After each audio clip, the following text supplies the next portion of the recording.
Hope you've got your passport with you because we're going on a journey to the southern USA. New Orleans to be precise, or as the locals say, N'Orleans. We'll catch the NOLA shuttle which will take us to our hotel in the French Quarter,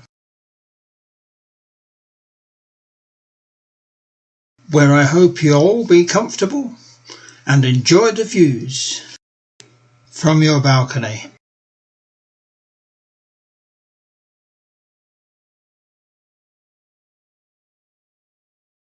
In the morning we'll have a tour around the area and take in the NOLA atmosphere.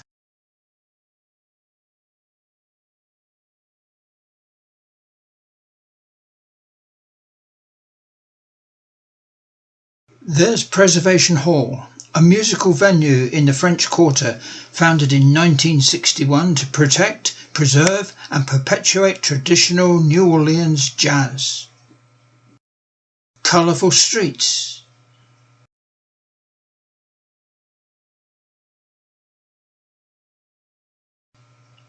And Jackson Square.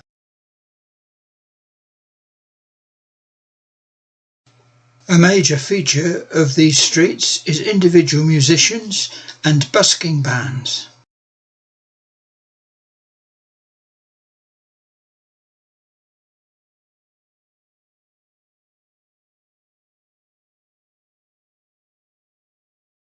And of course, on the frequent special days, the parades. That sets the scene to introduce a band which I have followed for 10 years now, Tuba. Their skills, versatility and their sense of fun and infectious enjoyment really make them a pleasure to watch and listen to. As one festival promoter said, they play as tight as the bark on a tree, and if their music doesn't make you smile, then check your pulse.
In this half, we'll look at Tuba Skinny and their music, a short history of how they came together, their progress up to today, and getting to know the individual members and the venues where they perform, using photos and videos.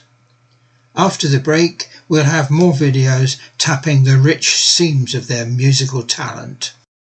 It's just afternoon on a sunny day. At the corner of St. Peter and Royal Streets, tourists mill about.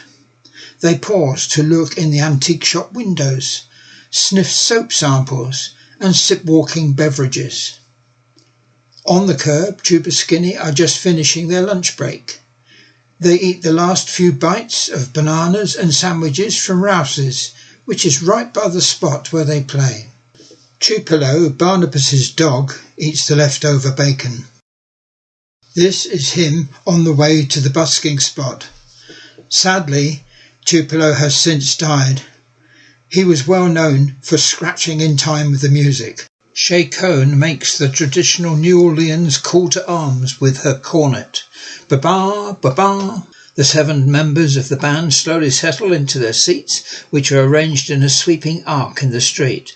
Tupelo settles down next to the tip jar in the centre of the arc. After some casual chatter and discussing a few business notes, the band is ready to start. With a motion from Shay, the horns hold 2 long dramatic notes. Craig Flory cartwheels around them on clarinet. Jason Lawrence plays quick, fluttering strokes on the banjo. They stretch the notes as the tension builds until suddenly they cut out. Heads turn, conversations stop. The street is now at attention.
The founding members of Tuba Skinny first began accumulating in New Orleans around the time of Hurricane Katrina. They came to New Orleans from all over the United States. Formed in 2009, Tuba Skinny has steadily evolved from a loose collection of street musicians into a solid ensemble dedicated to bringing the traditional New Orleans sound to audiences around the world, drawing on a wide range of musical influences, from spirituals to Depression-era blues, from ragtime to traditional jazz. Their sound evokes the rich musical heritage of their New Orleans home.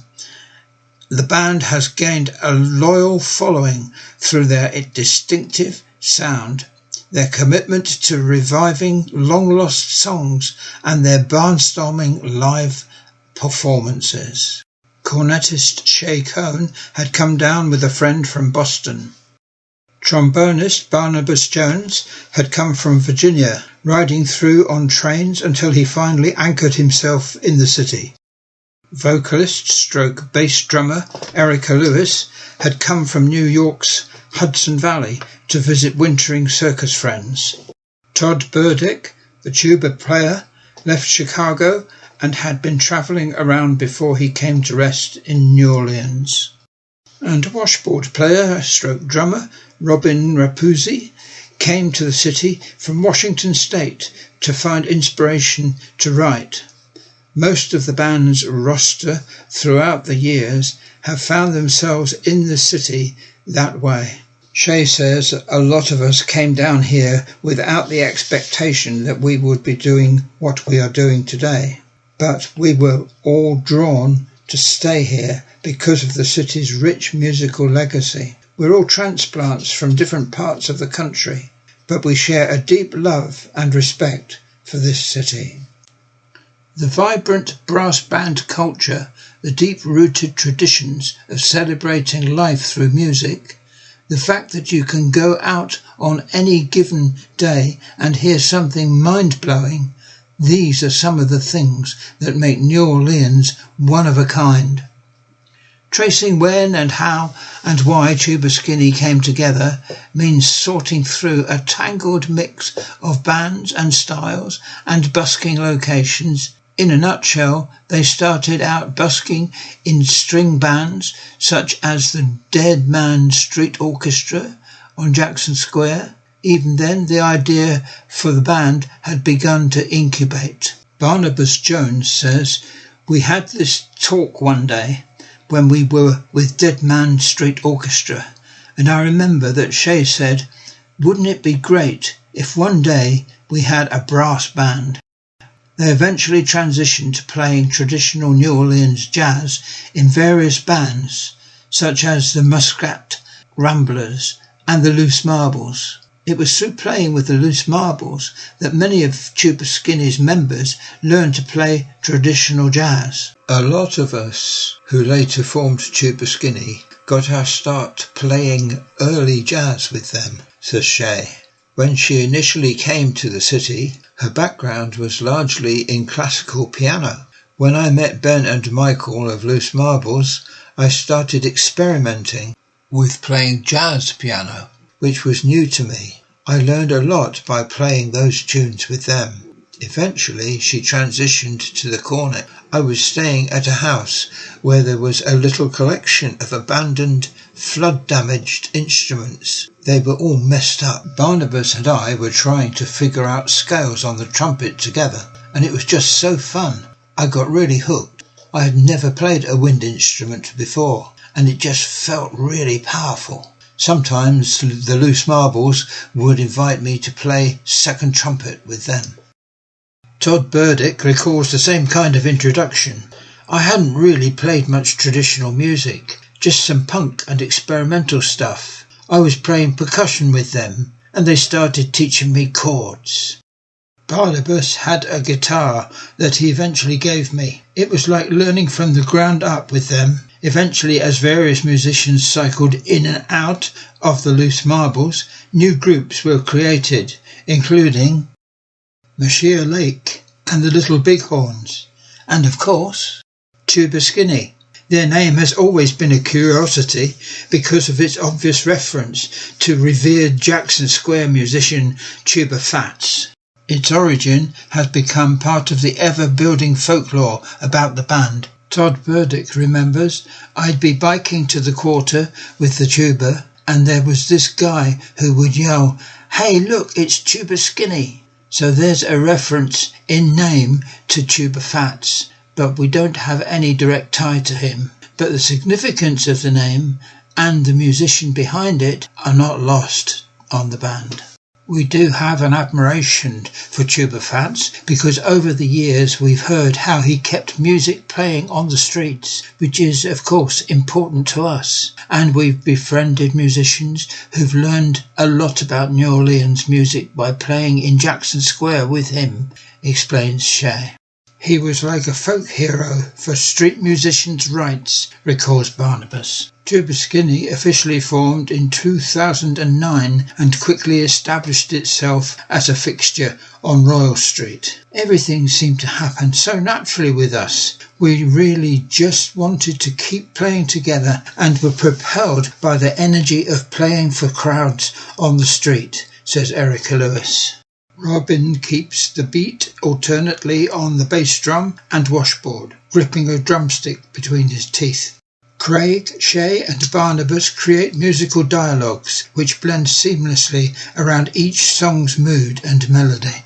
With a slight glance or a nod, Shay directs solos. When the song finishes, a cheer goes up, which only draws more attention from passers-by. Robin stands and casually introduces the band and the next song. He mentions its composers were from New Orleans. Money flows to the tip jar. For nearly a decade, Tuba Skinny has grown steadily in popularity, releasing 8 albums, frequently touring and attracting high-profile fans such as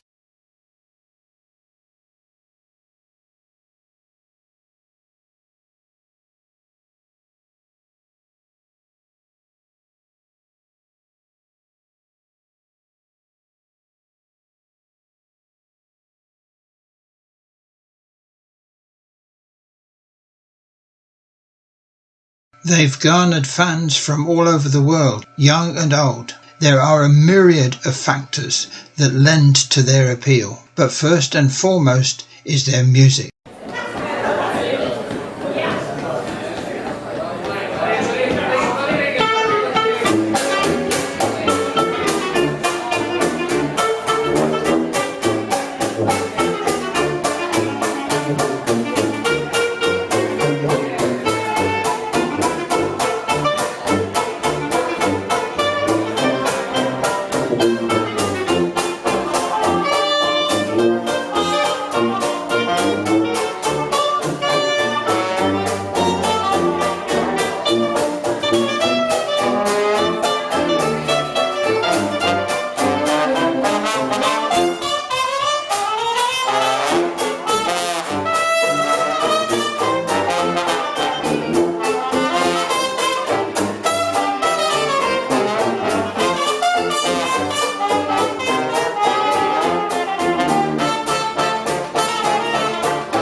In the beginning, they would borrow heavily from the Loose Marbles repertoire, but over time they've become known for seeking out and resurrecting long-lost tunes. They would find inspiration from Louis Armstrong's Hot 5 and Hot 7, Jelly Roll Morton's Red Hot Peppers, Bunk Johnson, George Lewis, Jim Robinson, the Mississippi Shakes, Sam Morgan's Jazz Band, Johnny and Baby Dodds, Blind Blake, Blind Boy Fuller, and the Memphis Jug Band, King Oliver, Bessie Smith, and Kit Stymie Stovepipe, among many more. They've become a favourite with local traditional jazz players because of their faithfulness to the early style. They play traditional jazz of the 1920s, which is an era that is often ignored in New Orleans, says former DJ, multi-instrumentalist and arranger Tom Saunders. They aren't a revival band, they're pre-revival. Is pure traditional jazz as it was before phonographs were widely available. One of the hallmarks of early New Orleans jazz is that much of it was arranged. This was a holdover from Creole tradition, as Creole musicians were often classically trained. Tuba Skinny rehearse and arrange all their songs, which is part of what distinguishes their playing and aligns them with the early style. For this to work, it requires a serious commitment and wouldn't have been as effective if the band had not retained the majority of its core players.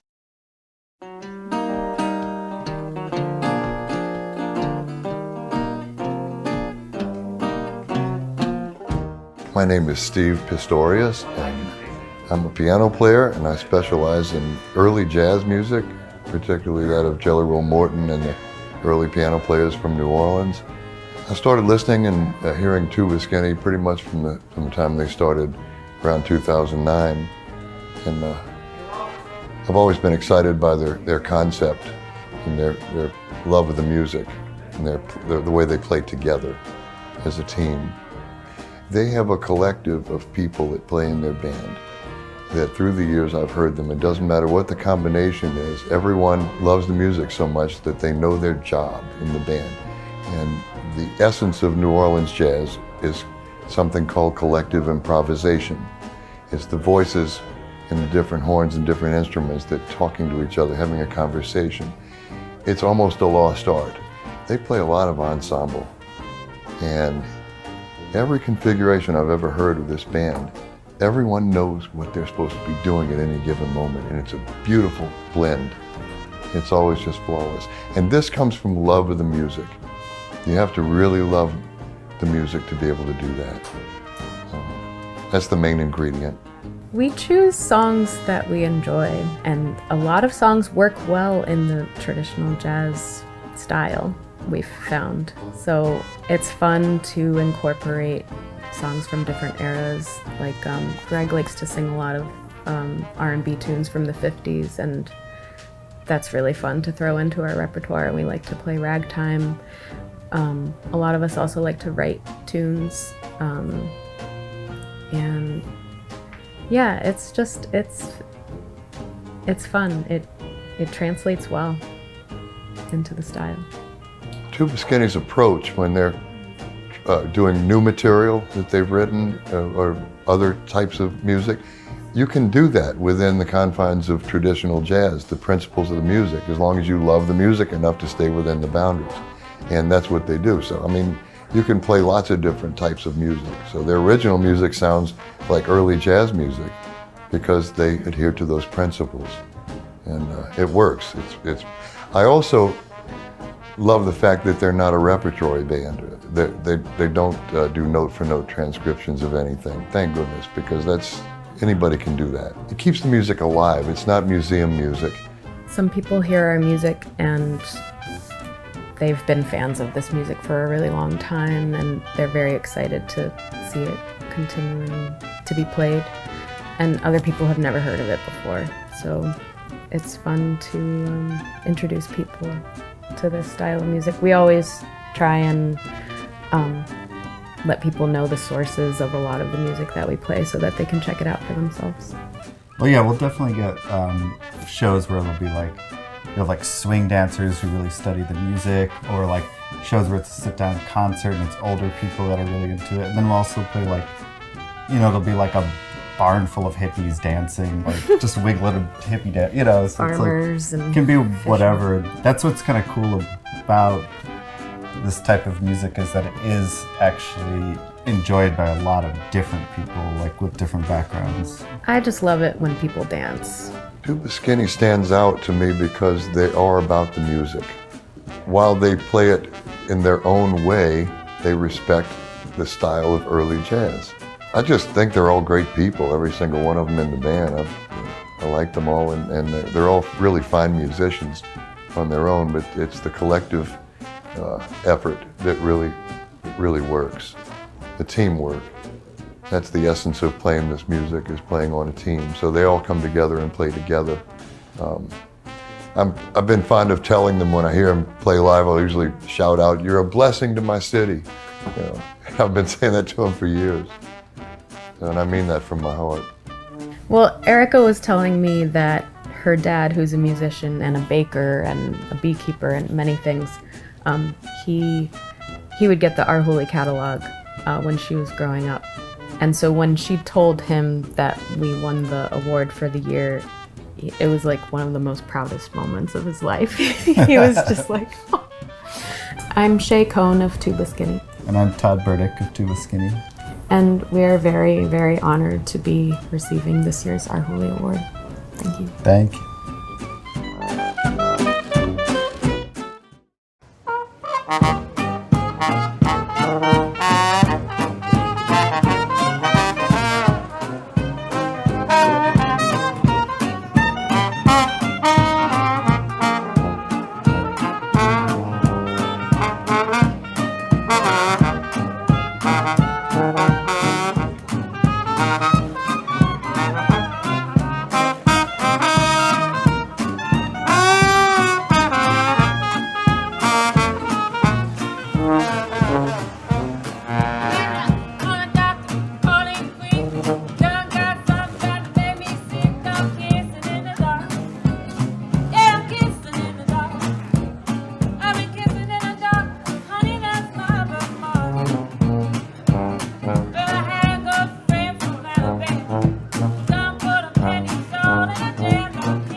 As casual as it all has been in some respects, we have also worked really hard to keep it together over the years, says Erica Lewis, who still performs with the band at festivals and on tours, despite now living in Chattanooga.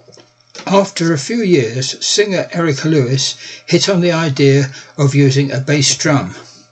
I'm part of the band, she explains, but I'm the only person who's standing there with hands free while everything's going on. I'd sing and the band would play an instrumental. I'd sit down and wait till it was time to sing again. I didn't feel comfortable with that. I felt disconnected. It just dawned on me one day that a bass drum was something that we could add and it would fit in. For the first year I strapped it to my front, but I felt like a pregnant spider flailing around, standing up while everyone else was sitting down. So I said, I'm just going to sit down on it. From Shay Cohn's perspective, Tuba Skinny really gelled when they added a clarinetist. John Doyle was a guest on the 2012 album Rag Band and a full-fledged member on the 2013's Pyramid Strut, though he is often replaced on live gigs by New Orleans' Craig Flory.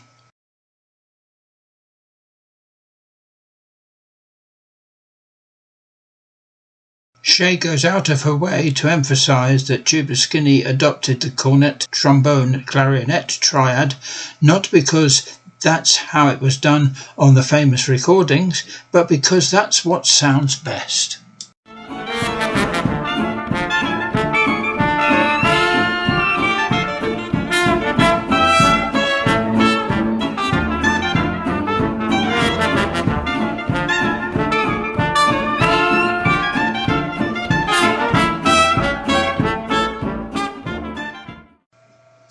While Tuba Skinny makes most of their decisions democratically, much of the musical direction has come to be conducted by Shay Cohn. You have one of the most educated musicians in the scene with this group, says Peter Loggins, who is a trombonist and former member of Loose Marbles and a Shotgun Jazz Band. She's a rare person, and she applies her ear and training to this particular style. Although she's very adamant about the egalitarian nature of the group, it is clear she has played a strong role in its directions. She's always very sure of what and when to play. I've liked playing with them because they are young musicians playing old music, and they are doing a fine job of it. Their current repertoire is well over 300 songs. Hand in hand with their musical prowess is the band culture Tuba Skinny have created. Some bands play in a style, some define a style, but few create a lifestyle. Part of what lends to their appeal is the allure of the way they live, travelling together, swimming, sailing, riding bikes, exploring, all the while sharing their music in the world's streets. It's the way most of us only dream of living. When we began touring, we bought plane tickets to France, says Shay. We had a friend who invited us over to her seaside town of Mechers, and so we met up there and played music on the street and in the local tavern. Lulu, who played fiddle with us at the time, spoke French and managed to find a guy who was selling bikes for cheap. So we all got bicycles and set off on our first tour, down the coast of France towards Spain. We played on the streets of the towns we rode through and found places to camp at night. Throughout the years we've gotten to swim in cenotes in Mexico, stay at an olive farm in Italy, swim in salt lakes in Western Australia, and in the crocodile-infested waters of remote Darwin in Northern Australia. We recorded the album Pyramid Strut, camping in an old fruit picker's shack in the wild coast of Tasmania. I'm here with Tuba Skinny. Thanks, guys, for coming on the balcony today. How are you? We're doing good. Thanks for having us. No worries. And what are you singing for us today? The Dangerous Blues. Dangerous Blues. Take it away.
your feet. I think I'm flipping. I know I'm flipping. Lottie, daddy, daddy, daddy, daddy, daddy, do. Oh, I got the dangerous blues. Oh, I hate to lose. From New Orleans up to Illinois, spread the news about the drunken Cabbage Ramblers, boy. Oh, I got them doggone dangerous blues.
The band has also toured quite a bit domestically as well, and when they do, they squeeze everyone into their band van. We've had a van for a while, a 6-seater, says Shay. Our first van was an old touring van. That was special. Getting the whole band in, instruments and all, is a tricky business, says Barnabas. We are in there, 8 people, dogs, tuba, bass, drum, and then everyone has their second instrument they're learning. And then their third instrument they're learning, adds Robin. The crowd has now swollen in size to encircle the band and fill the street. The band plays Blind Blake's Too Tight, which Jason Lawrence leads off on banjo before Greg Sherman launches into the lyrics. The rhythm is jaunty and infectious. There are lots of smiles amongst the appreciative audience, and a couple dance behind the reed players. Everywhere there are cell phones and cameras filming and snapping.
Almost equally as impressive as the band's playing and globetrotting is the way their popularity has spread. A YouTube search of Tuba Skinny will yield well more than 2,000 videos, many with 100,000 plus views in a variety of languages. We don't do any of that, says Greg. We never put up a video of ourselves doing anything.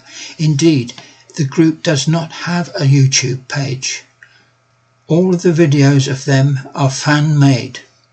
They have a website, which they set up in 2016, and a Facebook page they post to once or twice a week. That is a shockingly bare-bones amount of effort for them to have that kind of digital exposure. Nonetheless, it is through the digisphere that Tuba Skinny have reached a majority of their audience.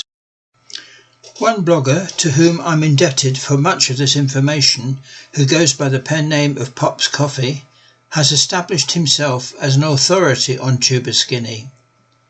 He has written countless blog posts about the band in meticulous detail on his website, Pop's Coffee's Traditional Jazz, and has even published a book titled Tuba Skinny and Shay Cone.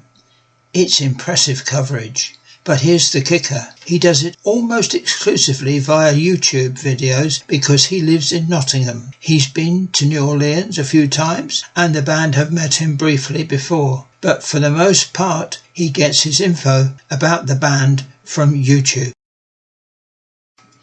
We've got 6 CDs on the racks by Tuba Skinny right now, and they all just sell like crazy, says Rusty Leon, who works for Louisiana Music Factory.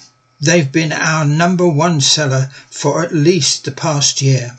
It's the YouTube thing. It seems to be the older folks from out of town. They all want Tuba Skinny because they've seen them on YouTube. At least half the mail orders they get are for Tuba Skinny, and it's been non-stop for 5 to 6 years. Tuba Skinny only sell their physical CDs through Louisiana Music Factory, partly out of loyalty to small businesses and partly out of not wanting the hassle of dealing with larger companies. No matter how well known they've become or how high profile their gigs have gotten, Tuba Skinny have always returned to the streets. This, perhaps above all else, is what has led to their sustained strength and widespread popularity.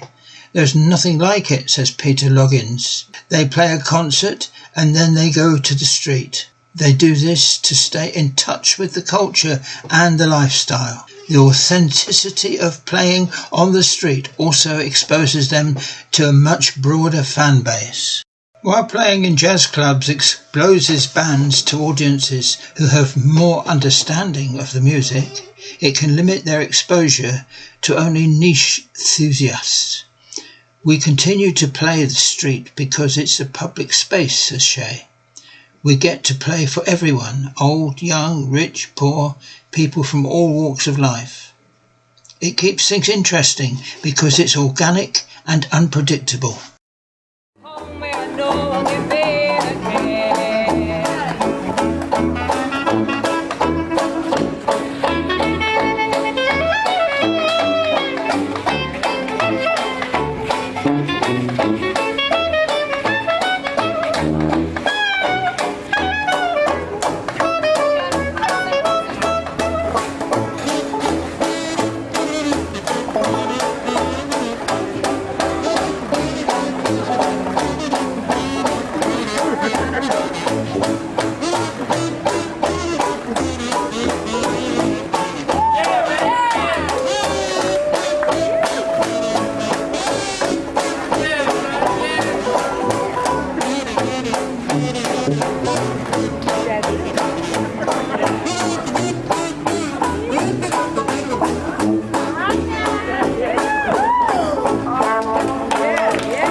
Over the years, they've seen the scene grow and change. When Tuba Skinny started busking in 2009, the street music scene was bustling and lively, but not nearly as competitive. People are not coming out at ungodly hours to claim a spot the way they are now, says Shay. competition for spots isn't the only threat to the ecosystem. It feels like every year there's a new threat from something, says Robin, like businesses getting together, having a meeting, saying they want to shut down Royal Street to performers. Todd and I went to a French Quarter meeting with Greg because we were worried about how the construction on Bourbon Street might shut down the street performance on Royal Street. I think we were the only street performers there that day. Other players: Max Ben Khan, guitar, Charlie Halloran, trombone, and Ewan Bleach, saxophone.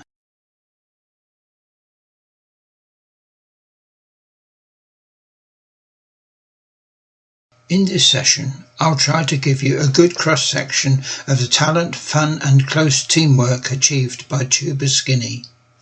I'm not a musician, so I rely heavily on the analysis of this book. I find it very useful to listen out for the dialogues between instruments and sometimes to focus on just one player. Unlike many jazz bands, Tuba Skinny rarely feature out-and-out lengthy solos. When a player takes over, they are usually supported by other instruments with background harmony. Watch out too for Shay's sometimes subtle signals to the other players. This young, dedicated group are obviously enjoying themselves and often give their audience reasons to smile, cheer or dance. I hope you enjoy. Thanks. This is their interpretation of a Bahamas song sung by Greg, May 2017 on Jackson Square Stage. In the 1920s, there was a white ship named Bellabina based at Nassau. It was used to smuggle spirits across to Florida, but the American Coast Guards intercepted it. Before the boat's release, it was taken to dry dock and painted black.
I'm Blue and Lonesome by Georgia White and Richard M. Jones, 1938, in the Spotted Cat Music Club, 2012. Shay moves over to the piano. Erica's singing and the instrumental work are in perfect sympathy. They caress the melody and play individually and collectively in the best New Orleans tradition.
Dusting the Frets by Carl Davis, 1935, performed in Casino Châtel du Crillon in France. The second pair of dancers are William and Maeve, international Lindy Hop champions.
Broken-Hearted Blues, composed by Erica. For the experts among you, this tune uses the Magnolia chord progression beautifully.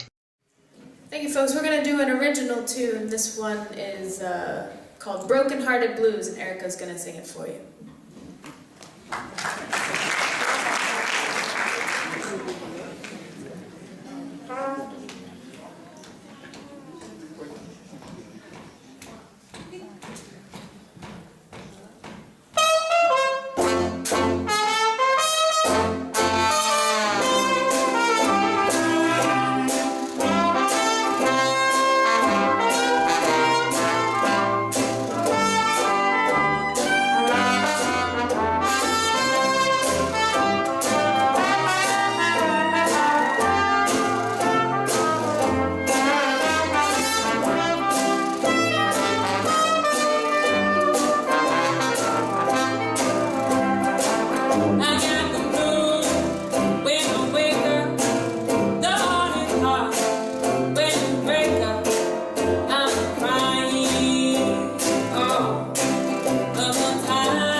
April 2016, Pyramid Strut played at New Orleans French Quarter Festival. Composed by Shay Cohn, a complex Mortonesque masterpiece. See if you can pick out the three themes and listen out for the interplay between the instruments.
Deep Bayo Moan, again written by Shay Cohn and beautifully played at the Abita Springs 2017.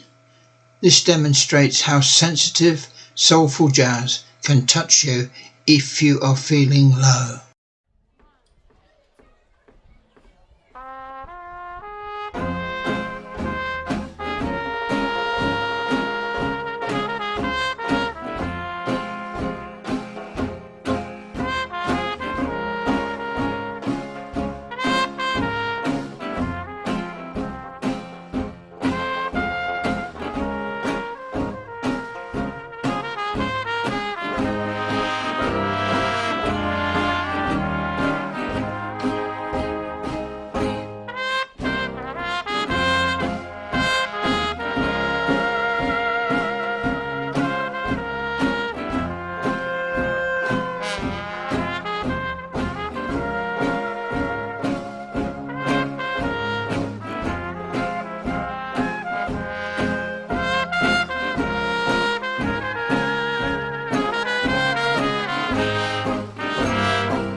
Thanks.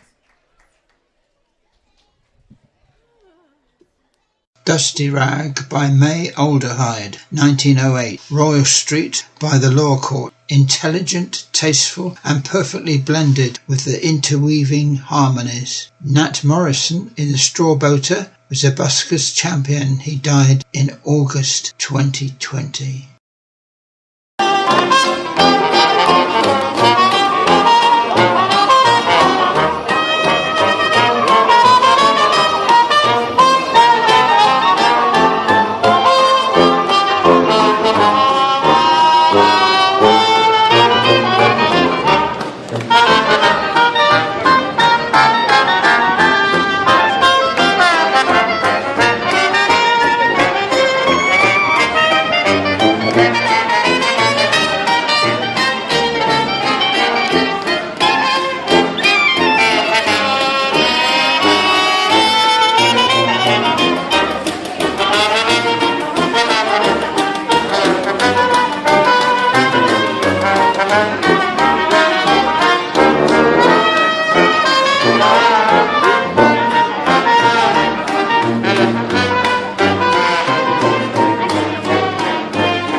Let there be tubas.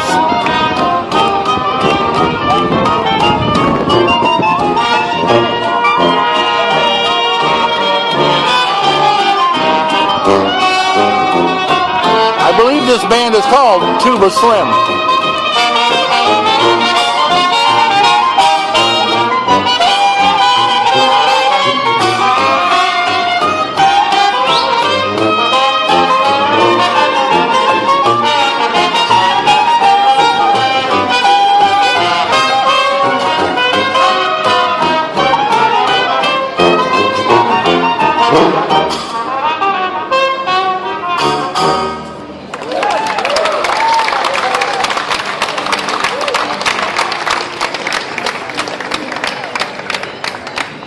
Gotta Give Me Some by Clarence Williams. Brilliant sound. In France, July 2019.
Merci beaucoup. That's Craig Flory on the clarinet. That's Shay Cohn playing cornet for you. We got Barnabas Jones playing the trombone. We got Erica Lewis singing for you, banging the big drum. We got Jason Lawrence over here on the banjo guitar. Max on the steel guitar. We got Toddy Boy up here on the sousaphone. I'm Robin on the washboard. Merci beaucoup. Merci beaucoup. Gotta Give Me Some Again, Royal Street, 2012. If you wondered if Tuba Skinny enjoyed some fun, just watch this. The crowd were blown away. Nat Morrison again.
Jackson Stomp by Charlie McCoy and Walter Vinson, 1930 on Royal Street, 2013. Musicians feel, think and play the music in 4-bar phrases, so 11 should not work.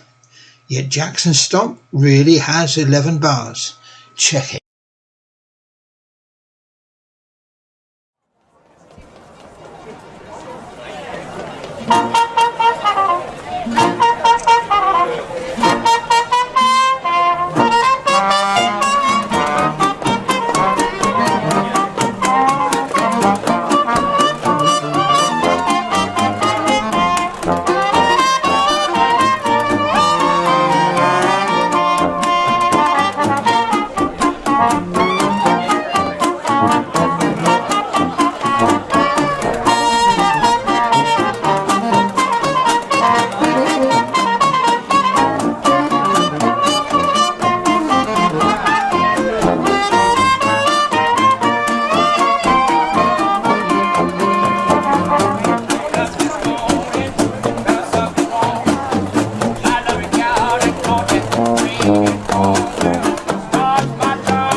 Postage Stomp by Sam Goebel and Vic Johnson, Royal Street, 2019. This starts with a disaster, but has some lovely human touches. Look out for the man who tips with 8 notes. Can you tell why Shay jumps up and goes off shot halfway through?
Variety Stomp, a band original, French Quarter Festival 2017. Encore to Bellamina.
A suitable song on which to finish, Till We Meet Again by Richard Whiting and Raymond Egan, played on a cold day in March, huddled up in Royal Street.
Thank you.